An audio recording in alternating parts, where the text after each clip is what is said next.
So I have these little tins that my aunt gave me, and I thought I'd finally do something with them. And no, I don't mean whatever this is.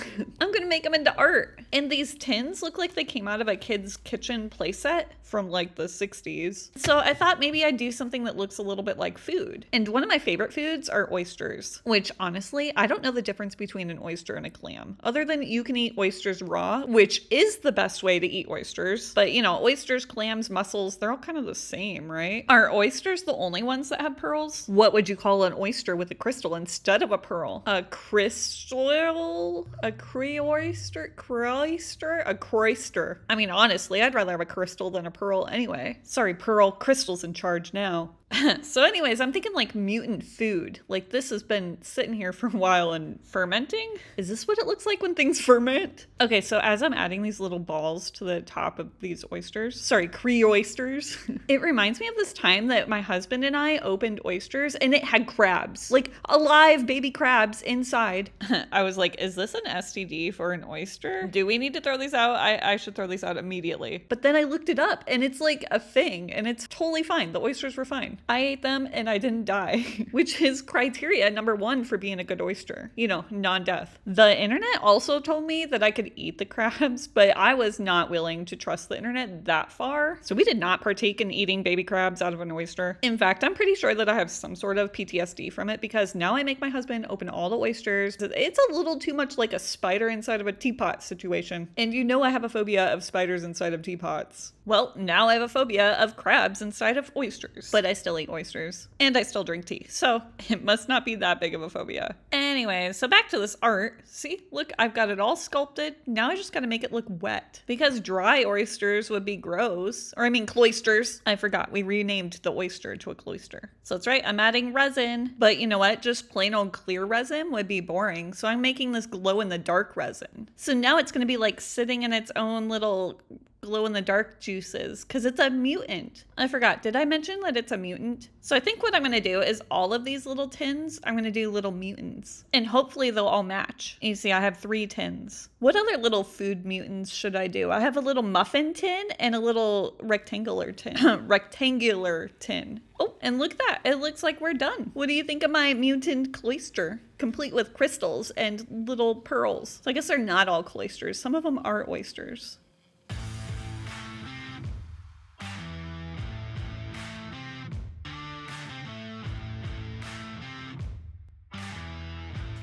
And I'm back with a tiny little muffin tin. Look at it. Or would you call this a cupcake tin? Either way, it's the perfect size to add my little mutant to it. What am I talking about? Well, if you remember, the last tin that I did was a little mutant oyster, complete with crystals. Here, I'll find a picture. There it is. And now I have to think of something to add to my muffin tin. And no, it's not a turkey, even though this kind of looks like a turkey. Well, you know how there's mutant turtles who may or may not be ninjas? Well, what about a mutant frog? That's right, I'm doing a mutant frog. Only my frog is a peaceful frog, so he's not gonna be a ninja. He's gonna be a teenage mutant non-combative frog.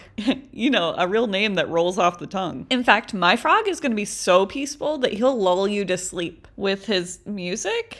No, hold on, what am I adding here? That's right. Those are sleep mushrooms on his back. You know, mushrooms that put you to sleep. I'm pretty sure that's a thing. And of course we gotta add crystals because crystals are awesome and I add them to everything.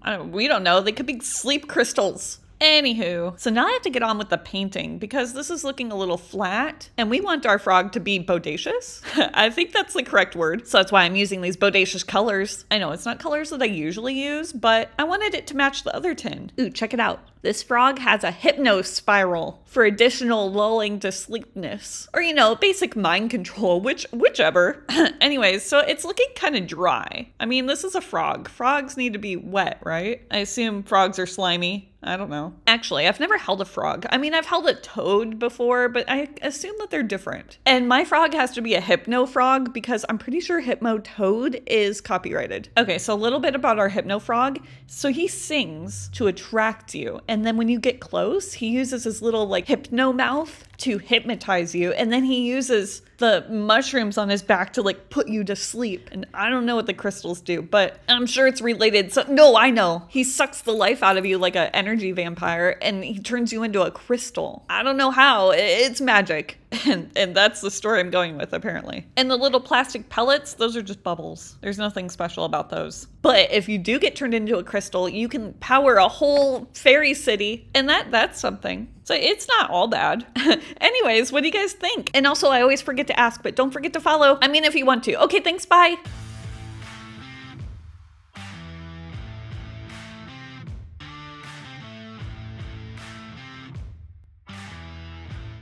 All right, I am on my last mutant tin. Tinned mutant? Mutant creature inside of a tin. And hold on, watch me do magic. Shabam. Not 2, but 3 times. Because 3 is the magic number. But hold up, the magic's not done yet. Bam. I'm just feeling magical today, I think. So what are we doing inside of our 3rd tin? Well, if you remember the last 2, insert picture now.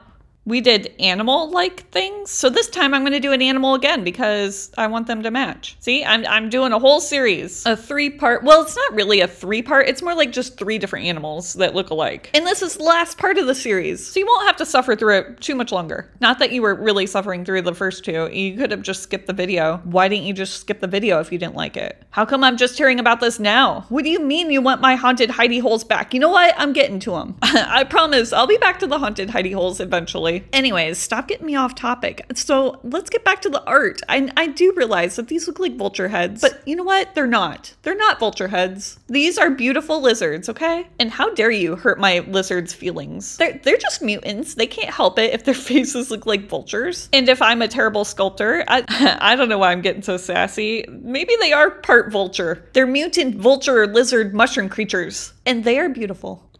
Okay, they're kind of ugly and not even in a cute, homely sort of way. But maybe I make them better. Maybe we should hold our judgment till the end. Quit being a judgy McJudgerson, and maybe we shouldn't talk badly about them because they could eat your face off with their weird mushroom powers. But in order for them to grow their weird mushroom powers, they have to be in liquid because mushrooms grow in moistness. Ugh, I hate that word, moist. Moist. Although I wouldn't really call this moist. I would call this wet or maybe even drowning. Okay, maybe not drowning, more like bathing. Although in this tin, it's more like marinating. Marinating moist mushroom mutant lizards that can mesmerize you to be miserable. Yep, that's what I'm going with. But you know, their marinating bath can't be super clean because that would be unrealistic. So I'm gonna add these little bubbles. Look at these little bubbles. Aren't they cute? They're cute little bubbles. Unlike these moist lizards. You know what? I'm just gonna lean into the word moist now. Moist is now my personality. Can it be a personality? Well, it is now because I've said it so much in this video that it doesn't gross me out so much anymore. Although it still kind of does. Anyways, look at that, we're done. And here I'm just showing you all 3 of my mutant tinned animal things. And this is what it looks like in the dark. And thanks for watching. Okay, thanks, bye.